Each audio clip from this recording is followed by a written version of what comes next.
with an emphasis in marketing from the University of Central Arkansas. And last but certainly not least, we have Dr. Catherine Swanson, who joined Montgomery County Community College in January 2005 and currently serves as the Vice President for Student Affairs and Enrollment Management. She is responsible for leading admissions, enrollment services, financial aid, registration and records, dual enrollment initiatives, academic advising, counseling, testing and placement, student support grant programs, student leadership and involvement, child care, and institutional effectiveness and research.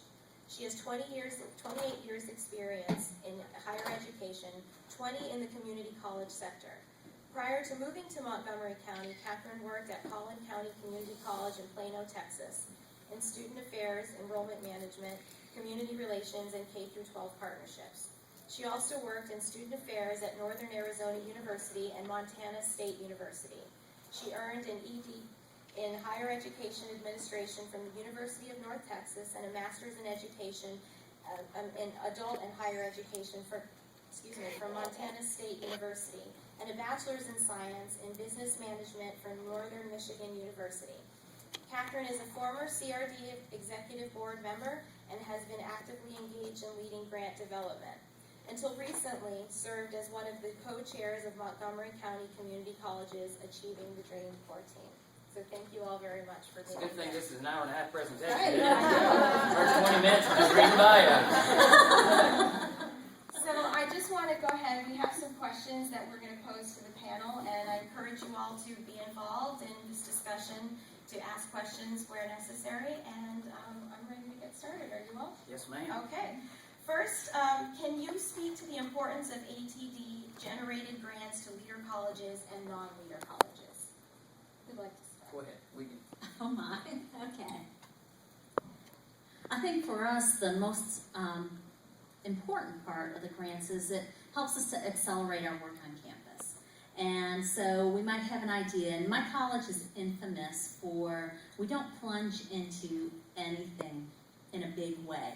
We've really found out that through this process that we pilot small, we pilot it, we research it, we pilot it again, and we research it, and it takes a while for us to bring things to scale. And so it's not just the resources that you get from some of the grants that are available that help you to propel the work and accelerate the work, but when you're doing a grant proposal and when you put it together, you've got milestones, you've got timelines, you've got expected outcomes. And so it helps you to push that work a little bit further ahead. So I think that's one of the biggest importance. It's not just the money you get. Many of the grants that are available also come with technical assistance, and that helps to support our teams in being able to implement them in a way that builds momentum. I think we've used the grants also to build commitment and energy on campus. We like to celebrate. Boy, do we throw parties. Boy, do we throw, we have a ribbon cutting for every time we open a new office, it seems like. And that might be a slight exaggeration, but when we get a big grant, we throw a big party too, and we celebrate the team that worked on it. It's a way of making sure the whole college then is engaged with what's going on, getting the word out. It gets the word out in the community, and that energy that develops from it just builds on it. And so I think that that's been really important to draw attention college-wide to the initiatives that are going on. And we use the funding to help us do that. I've got more I could say, but I'll let some of my colleagues speak more later. Well, I'll go next. I want to tell you a little bit about my school, but before I do that, I'd like for Melissa Hendricks to stand, because I would not be up here today if it wasn't for Melissa and her wonderful grant writing abilities. She's the one who basically spearheads all the grant writing at our institution, and I can't thank her enough for what she does, and don't try to steal her away from us. A little bit about Pulaski Tech. We're a comprehensive 2-year college located in metropolitan Little Rock in central Arkansas.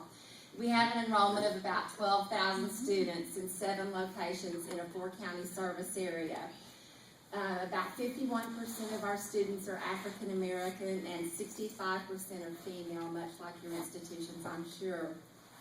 For the past 5 years, our college, along with 3 other Arkansas colleges, received funding from the Rockefeller Foundation to participate in Achieving the Dream. And of course, the general focus of Achieving the Dream is on student success. How many of you are from Achieving the Dream institutions right now? Okay, great. That's good to know.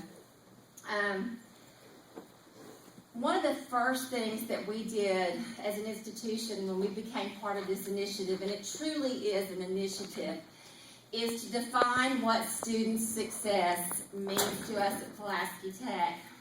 And our definition of student success became, student success occurs when students accomplish their educational goals at Pulaski Tech and finish what they start.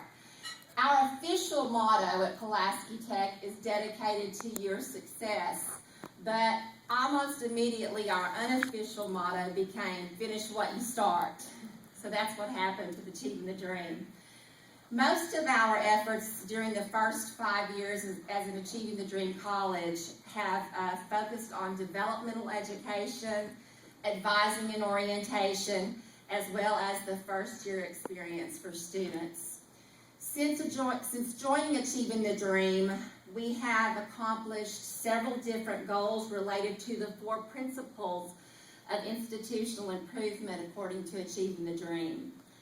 First of all, we have built our leadership capacity by adding the position of provost, and this position has allowed us to reduce silos at our institution, to be able to meld academics areas with the student services areas in order to have more senior level support for our student success initiatives. So that was something that came out of Achieving the Dream. Second, we've expanded, and this is very important, our Office of Institutional Research Effectiveness and Planning. And through this, we've gone from a staff of 1 to a staff of 4, which I think is very important if you're going to talk about becoming a data-driven institution and trying to build that culture of evidence on your campus. We've also done some things in terms of professional development through our Achieving the Dream initiative for our faculty, for our staff, and that has been very important and crucial to being able to achieve the goals. In terms of the importance of Achieving the Dream generated grants, our generated grants through Achieving the Dream, both the Rockefeller Foundation grant and we also received the Walmart Press for Completion grant this year, have not only led to systemic improvement at our college, they've also helped to change our culture.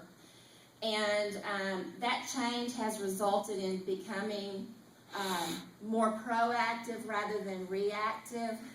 And we've been able to use information that we've garnered from these grant initiatives to strengthen not only our student support services campus-wide, but also to provide opportunities for our faculty and staff. We have a program that's called the Network for Student Success, and it's designed to improve enrollment, retention, and graduation rates for African American males. We've been able to leverage data from Achieving the Dream and related grants that we've received to improve outcomes for students in this program.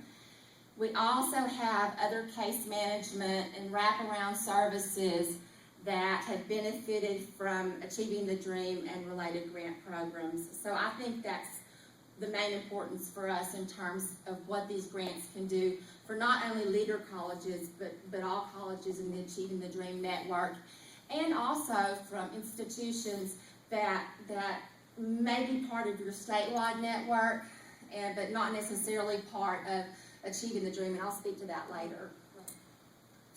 All right, I'm Greg Hodges from Patrick Henry, and because I'm not above sucking up, I'm going to recognize our awesome, incredible president as well. So she's just joined our college 4 months ago. Stand up, Dr. Godwin, if you wouldn't mind. So she's learning a great deal about ATD, but she's got a great deal of information she can share as well. Patrick Henry is a very small school. by comparison to the two you've heard from today already. We have an FTE of about 2,300. And I'm just going to be blunt. Patrick Henry was put on the national map because of ATD. Our community has, for 20 years, frankly, been devastated. I grew up in the area, and we used to be the furniture and textile capital of America. And I could shout out name brands that you would probably be very familiar with. But we are now the unemployment capital of Virginia, with 15-year unemployment ranging between 15 and 20%. We were completely a factory-driven economy. And through a host of mechanisms, that has all changed. And our community is still trying to pick up pieces and reinvent itself. So we like to say that Patrick Henry has been a very bright spot in a very difficult time that's been allowed to shine even brighter because of achieving the dream. You've heard a great deal about the grants, but let me just say that the Achieving the Dream Network and Achieving the Dream demands prepare your institutions not only for the ATD grants, but for non-ATD grants. My entire division is grant funded, with the exception of the DevEd. Everything that I supervise is grant funded. So when we're talking about applying for another grant or looking at data for another grant, I am so glad that the data is already done. You know, when we look at persistence rates, and we look at transfer rates, and we look at gatekeeper courses completions, and we look at the 3-year transfer or graduation rate. You know, everything that virtually any other grant would ask you to find or search out, you have it at your fingertips because of ATD. So Patrick Henry has been very fortunate. And in fact, we were around one school. We joined with only a handful of other schools in 2004. And it has absolutely transformed our college, not just from a financial perspective, but because of the work we've done. You know, we were, like most colleges, we were a lecture-driven institution. And you would be hard-pressed to find systemic lecture on our campus today. We are all about student engagement now, but that's a different question. So nonetheless, it has radically transformed our college and allowed us to leverage tons of other resources. When you talk about institutional advancement, ATD is really the impetus for institutional advancement. Thank you for that. Carol, I'm going to go back to what you were speaking